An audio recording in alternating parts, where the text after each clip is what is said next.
Assalamualaikum warahmatullahi wabarakatuh. Halo semuanya, nama saya Faizin Sufyan, mahasiswa BK IGPGRI Wates. Melalui video ini akan mempraktekkan satu sesi konseling bersama seorang teman saya dengan memilih satu pendekatan konseling, yaitu pendekatan behavioristik. Mengapa pendekatan behavioristik ini saya pilih? Karena ini berkaitan dengan topik kasus permasalahan yang kami angkat di dalam sesi konseling pada video ini.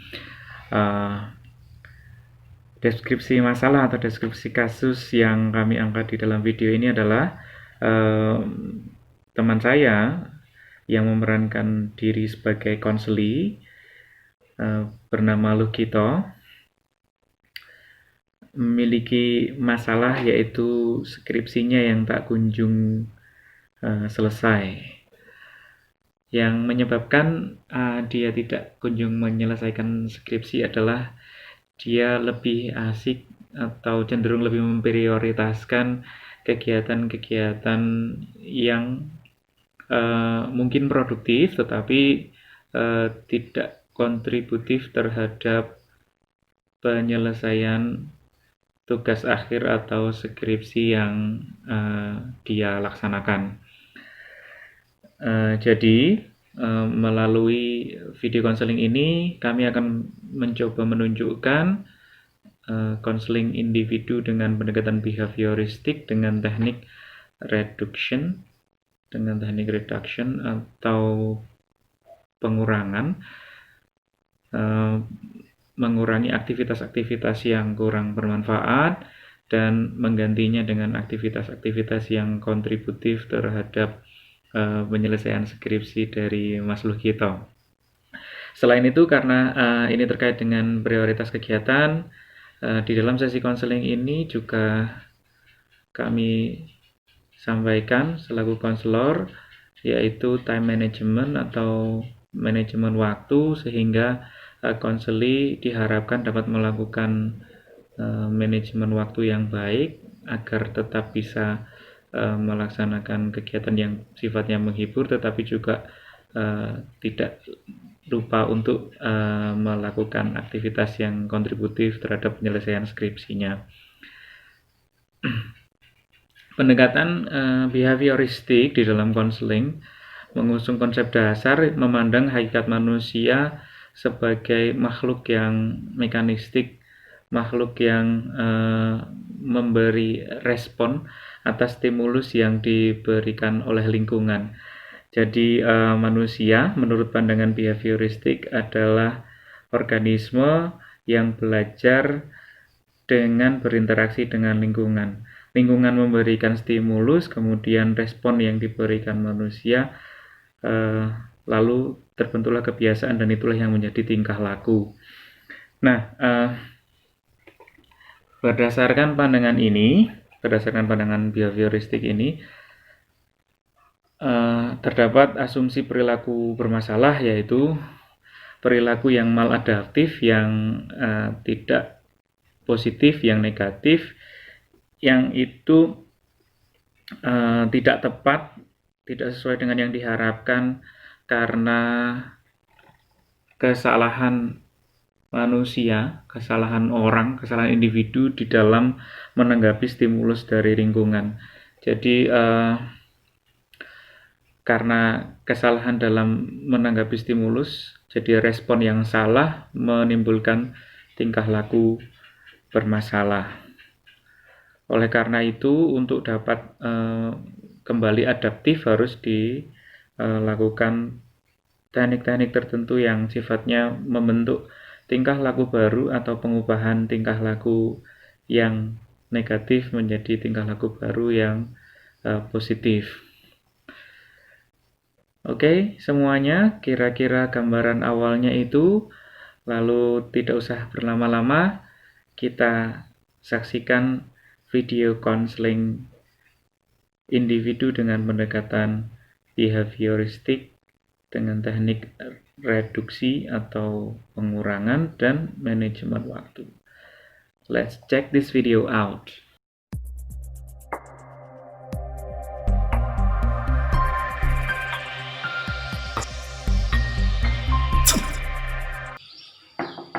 Misi Pak. Misi Pak. Mas Luki, Pak. gimana kabarnya ini? Alhamdulillah sehat Pak. Ya ginilah Kak. Keadaan Jadi saya. juga ke sini ya? Alhamdulillah. Yo dari kemarin kan mau kesini cuma sayanya lagi ada keperluan. Hangout. Hangout dulu ini ya ini. Oke. Monggo silakan duduk. Ya, terima kasih.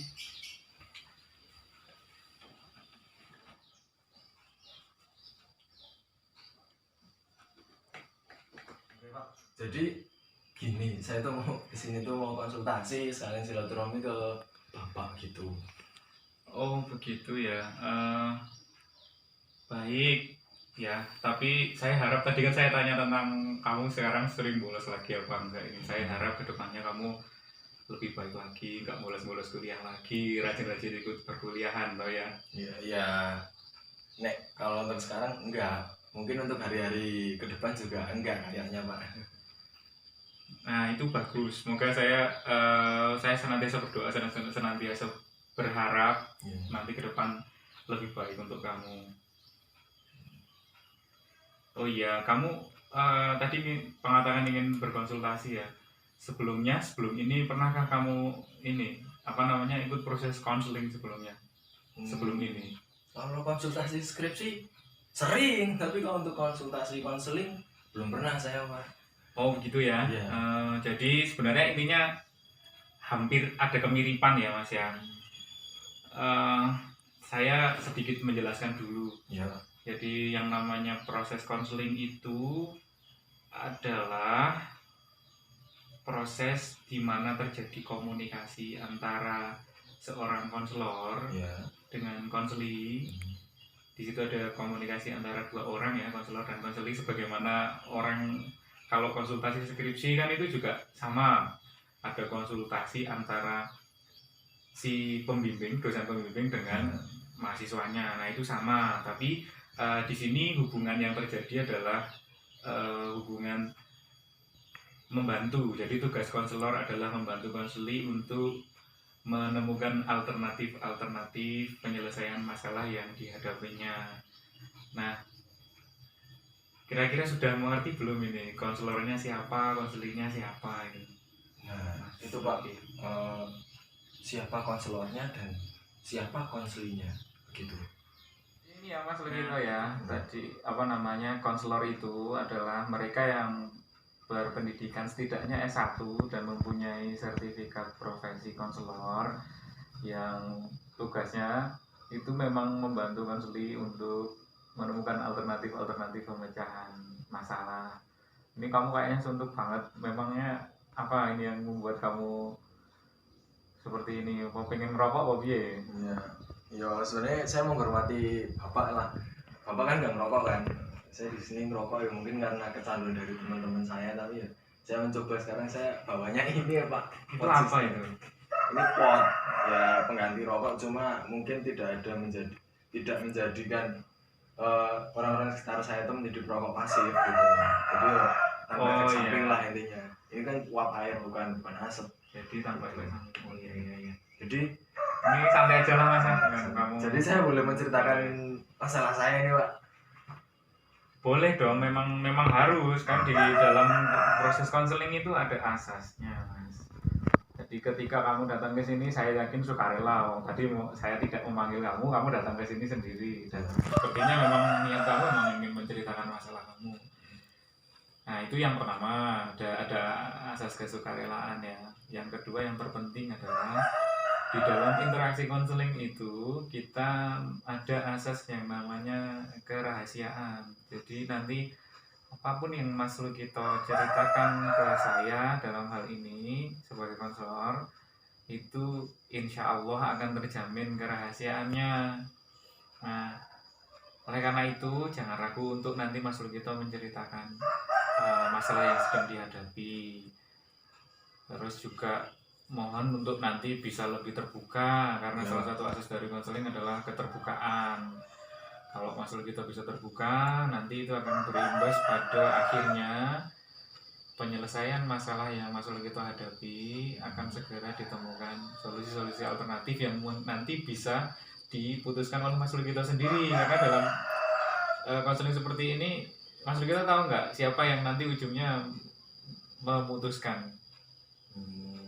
Bapak Oh ya, bukan seperti itu. gimana? Jadi di dalam setting konseling itu ada sisi demokratisnya ya. Jadi kamu di sini kan konseli. Jadi saya berusaha membantu kamu sebagai konseli untuk menemukan alternatif-alternatif tadi. Nah, alternatif-alternatif itu nanti kita akan bahas bersama. Kamu menemukan alternatif ya kita akan bahas. Saya juga seperti itu.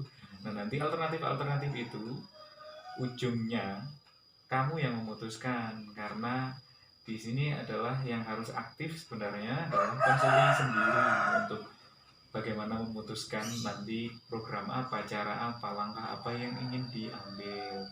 Begitu Mas Lugito. Ya. Mudeng ya? Iya Pak, mudah saya sedikit paham tentang apa yang harus saya omongkan nanti ke Bapak dan mungkin Bapak bisa membantu saya begitu. Oke, baik. Jadi masalah yang ingin Mas Lugito ceritakan apa ini ceritanya? Ya gimana ya, karena saya itu sudah menjadi mahasiswa tua, bukan mahasiswa tua lagi malah menjadi donatur tetap di kampus. Saya mau cerita tentang skripsi saya ini Pak. Oh iya iya, iya betul. Tapi sebelumnya ya Mas ya, nanti saya dengarkan kita diskusikan permasalahan Mas Lugito. Tapi mari sebelumnya kita sepakati dulu karena mungkin Mas Lugito juga nanti ada kesibukan lain.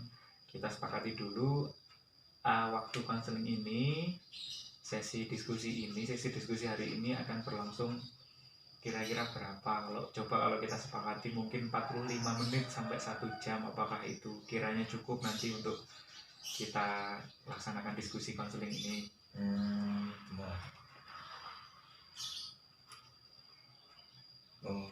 Boleh lah Pak, kayaknya nanti jam 12-an tuh saya ada acara explore lagi. Ya. Oke, baik. Berarti sepakat ya, setuju ya kalau kita laksanakan sesi konseling ini kurang lebih selama maksimal nanti kira-kira 1 jam dari sekarang ya. Siap. Yeah. Oke, Mas Lugito, sambil santai, pokoknya relax saja. Mari Mas Lugito ceritakan seperti apa masalah yang sekarang sedang Mas Lugito hadapi. Coba ceritakan pelan-pelan, kita eksplorasi, kita coba gali bersama-sama. Ya, jadi beginilah, ini gak malu saya. Jadi begini, saya kan kepengen skripsi saya tuh selesai cepetnya gitu kan. Tapi seringkali seakan-akan rasa malas terus itu lebih mengalahkan rasa saya pengen mengerjakan skripsi gitu loh. Jadi kadang-kadang udah mau niat, malam harinya tuh udah niat buat mau ngerjain skripsi nih. Pagi harinya oke, teman ngajak mabar, teman ngajak explore tempat baru, ayo kapan lagi nih oke. Jadi ya itu sebenarnya salah satu permasalahan saya kenapa skripsinya sampai sekarang belum selesai gitu. Oke. Jadi gini ya Mas Lugito, saya coba ulang.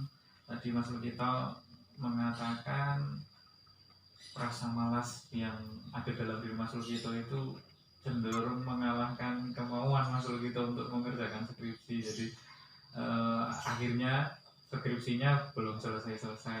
Nah tadi juga Mas Lugito sepertinya sudah menyatakan tujuan tadi, kepingin kalau skripsinya selesai. Jadi sepakat dulu ya bahwa sesi konseling ini nanti tujuannya adalah untuk apa? Untuk biar Mas Lugito segera bisa mendapat jalan keluar skripsinya biar cepat rampung gitu toh? Iya gitu Pak. Oke, kita sepakat dengan tujuan yang itu dulu. Nah sekarang bisa diceritakan lebih lanjut lagi.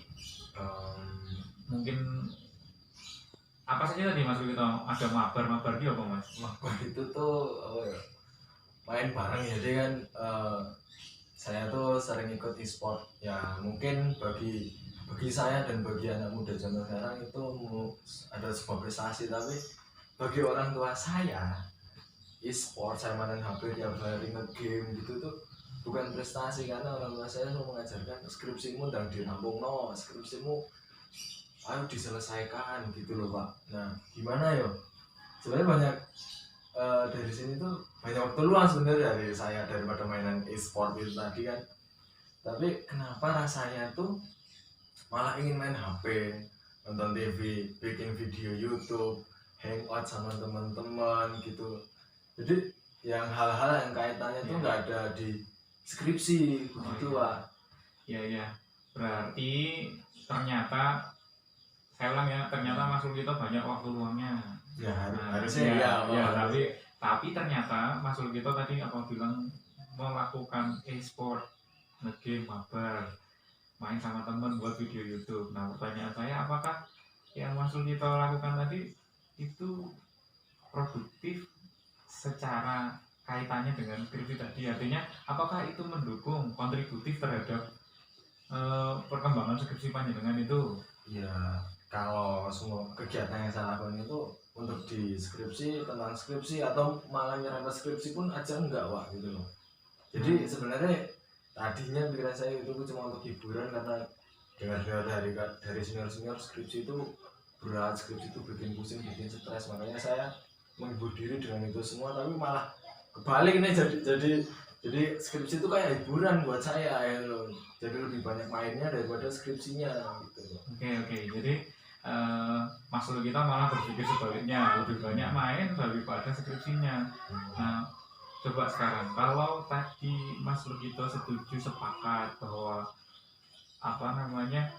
aktivitas yang Mas Lukito lakukan terkait dengan e-sport, terkait dengan nonton TV, main YouTube, produksi video YouTube itu tidak kontributif terhadap skripsi Mas Lukito, kira-kira itu lebih baik diapakan? Apakah dipertahankan, apakah dikurangi, ataukah dihilangkan Mas Lukito? Ya kalau untuk dipertahankan, saya khawatir dengan orang tua saya selalu mengajak skripsi harus cepat selesai dan lain-lain gitu. Pacar saya juga nyuruh saya skripsi harus cepat selesai biar cepat nikah. Terus untuk dihilangkan mungkin nggak bisa Pak, karena saya itu ya sudah jatuh cinta banget lah sama namanya e-sport, sama namanya YouTube, karena di situ saya bisa menghasilkan uang gitu loh. Saya bisa produktif ekonomi itu dari situ. Oke. Berarti bagus ya, sebenarnya bagus. Tapi artinya apa yang Mas Lukito lakukan sekarang itu bagus dalam arti produktif secara ekonomi, karena Mas Lukito bisa berpenghasilan dari situ. Ya. Tapi kembali lagi, apakah tadi dengan seperti itu terus Mas Lukito bisa kemudian menyelesaikan skripsi kalau ternyata yang Mas Lukito prioritaskan adalah justru aktivitas-aktivitas yang produktif secara ekonomi, tetapi tidak panjenengan bagi atau prioritaskan dengan yang skripsi tadi? Apakah akan terus dipertahankan seperti itu, atau mungkin sedikit dikurangi Mas Lukito biar ada waktu untuk tetap mengerjakan skripsi dan ada waktu untuk tetap produktif di situ? Ya terima saya emang pengen mau mengurangi itu Pak, kayak contoh ya kayak ngurangi konten YouTube, ngurangin main game. Ini aja udah gimana caranya, saya udah tukeran HP sama pacar saya. Ini HP pacar saya yang untuk nge-game buat YouTube pun sekarang gak susah gitu loh, tidak support. Jadi gimana caranya saya tuh tapi mau manage waktunya, ngatur waktunya buat ngurus skripsinya itu ya masih susah gitu loh. Oke. Berarti ini sebenarnya apa sih Mas? Kalau saya boleh sedikit menyimpulkan, apakah panjenengan sadar kalau sebenarnya itu berasal dari mindset Mas Lukito? Adalah arti gini, Mas Lukito tadi berpikir bahwa saya ingin produktif secara ekonomi, di sisi lain sebenarnya ada keinginan untuk mengerjakan skripsi, ada dorongan dari orang tua, ada dorongan dari pacar, tapi ternyata itu terkalahkan oleh kemauan Mas Lukito untuk tetap mempertahankan aktivitas produktif tadi yang buat video YouTube, e-sport, dan itu aktivitas yang menurut Mas Lukito mengasihkan kan. Berarti itu ada di mana? Ada di mindset panjenengan, bukan begitu? Ya sebenarnya Cuma itu di mindset saya yang masih kurang kuat Pak untuk meyakinkan bahwa diri saya itu bisa menyelesaikan skripsi tanpa ada gangguan e-sport ini gitu. Oke, jadi anggaplah e-sport dan yang lain tadi bukanlah sebuah gangguan. Ya. Tapi coba seperti ini, bahwa untuk merubah mindset itu perlu ada yang namanya kemauan yang kuat ya Mas Lugito ya. Ya. Kemauan yang kuat yang timbul dari dalam diri Mas Lugito. Lah itu kan mindsetnya Mas Lugito. Opo iyo bakalan itu asalnya langsung dari mengandalkan orang lain, orang tua misalnya atau pacar. Kalau pacarnya dilalah misalnya Mas, tapi saya harap ya enggak. Kalau misalnya Mas Lugito dilalah putus terus motivasinya kan hilang, kan enggak mungkin seperti itu. Ya.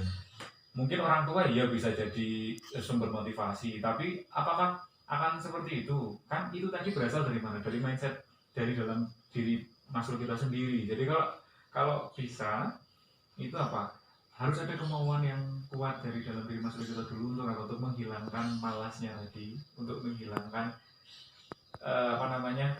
mindset yang lebih cenderung mementingkan yang ini. Nah, sementara itu dirubah dulu, tapi itu tadi kuncinya ada kemauan kuat dulu dari dalam diri Mas Lugito.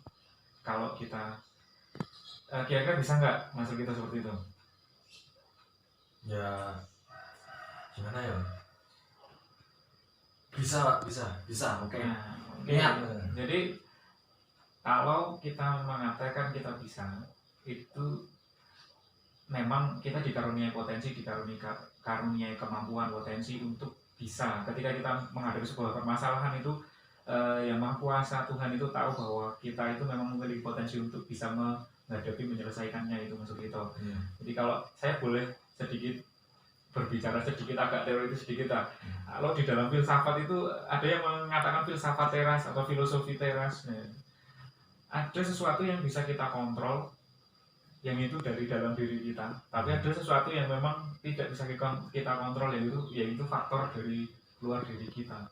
Kalau motivasi diri apa yang berasal dari dalam diri Mas Lugito itu setiap manusia ini ya Mas Lugito ya, punya potensi untuk seperti itu, untuk bisa dan untuk memiliki kemauan kuat itu. Mereka manusia itu termasuk kita, termasuk Anda di sini, itu pasti punya kemauan untuk seperti itu, kemampuan potensi itu pasti punya Mas.